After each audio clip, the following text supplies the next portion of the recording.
Salut les tarophiles et bienvenue sur cette nouvelle vidéo. Nous poursuivons notre étude comparative de l'aspect positif-négatif du tarot de Marseille avec cette fois-ci la carte de la justice, la huitième.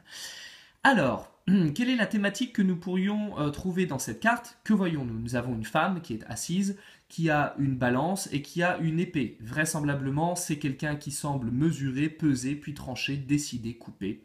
Donc quelqu'un qui a un fort pouvoir décisionnel en fonction de ce qu'elle aura observé. C'est quelqu'un dont on espère avoir l'aval, puisque il vaut mieux être dans ses bonnes grâces en l'occurrence, si on a envie de pouvoir avoir son accord pour passer à la suite. Donc en gros c'est un petit peu le genre de personne qu'on brosserait dans le sens du poil, voilà, on serait très gentil avec elle, on lui amènerait des gâteaux, des chocolats, des bonbons, des bouteilles, histoire des pots de vin aussi, histoire que ça fonctionne un petit peu dans notre bon sens.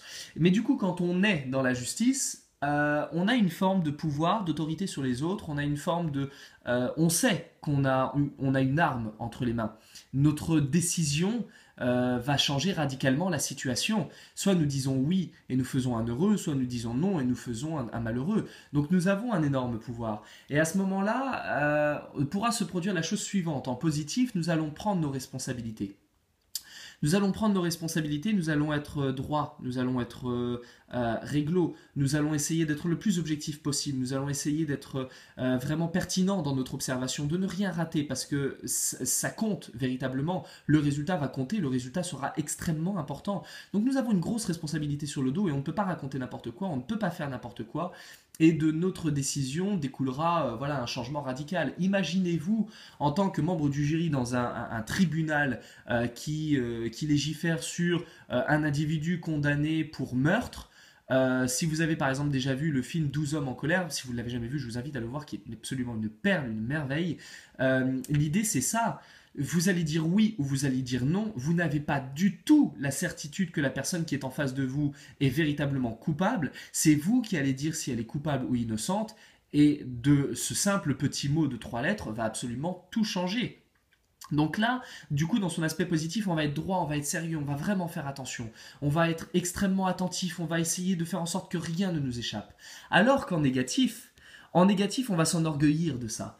On va prendre le pouvoir, on va dire oui, mais c'est moi qui décide. Au final, c'est moi qui vais dire si oui ou non.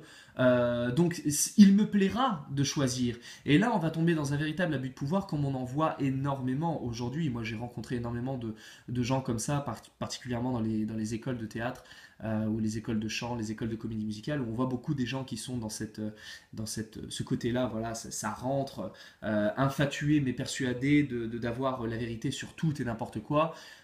Et au final, très injustement, la personne posera sa décision, pas du tout parce que ça aura été juste, mais juste parce que ça leur a fait bander de prendre cette décision. Donc voilà, avec le personnage de la justice qui peut être parfaitement ingrat et tout à fait désagréable dans son côté négatif, où elle va jouir de ce pouvoir en faisant un peu souffrir, en torturant un peu l'autre.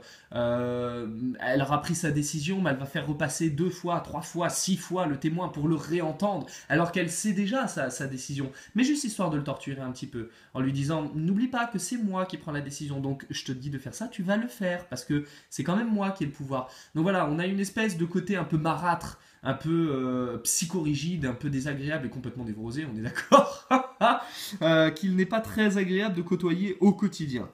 Donc voilà pour le personnage de la justice, et puis je vous retrouve très très vite pour la suite de notre étude.